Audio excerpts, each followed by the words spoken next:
Hi,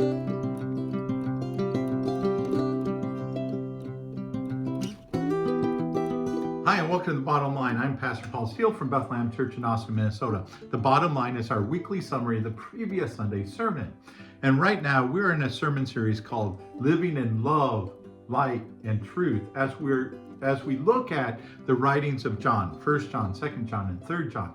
On Sunday, we found ourselves in 1 John chapter 2, verses 3 through 17.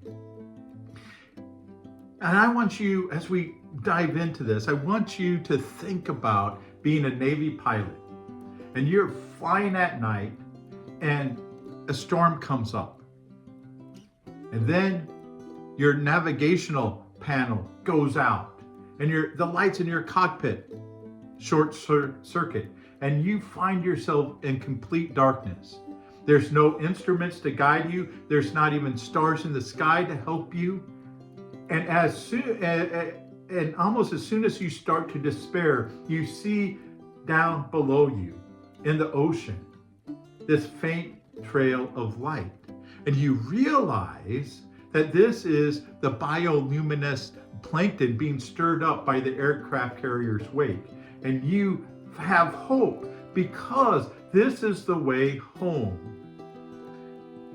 This gives us an idea of what these writings of John are all about. That we live in a world full of darkness, full of confusion, full of deception. And sometimes we don't know which way to go. And it's easy to get into despair. But John says we have hope because we have a light, that God has given us light.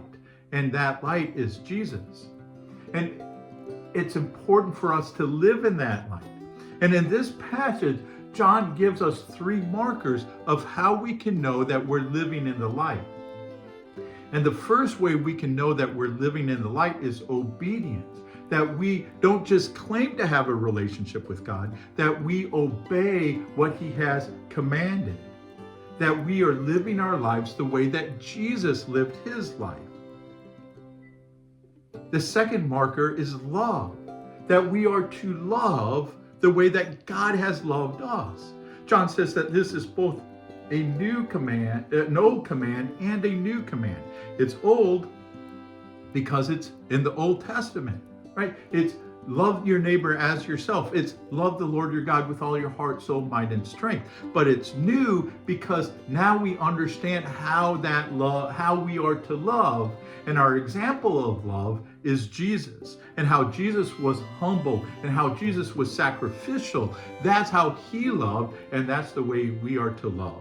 And the third marker is detachment, that we don't attach ourselves to this world or to the values of this world, because this world is passing away. Instead, we find our value, we find the things that we desire to be eternal things, things that are last, things that come from God.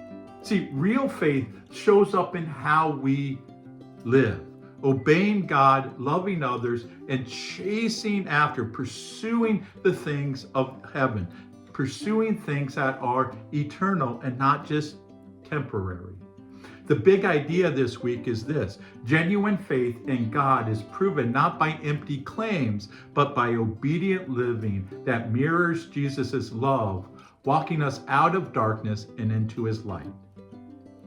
And our challenge is twofold. First, personally, we're in our times of prayer, we're going to ask God, what do I need to let go of? Are there desires that I have that mirror closer to the things of this world rather than the values that God has given to us? So we want to ask God, what do I need to let go of? What is holding me back from pursuing what you value? And the second is, we want to love. And so find a way to love someone this week. Whether it is offering forgiveness, writing a person a note, or inviting them out for lunch, show somebody that you care, that you love them. That you love them.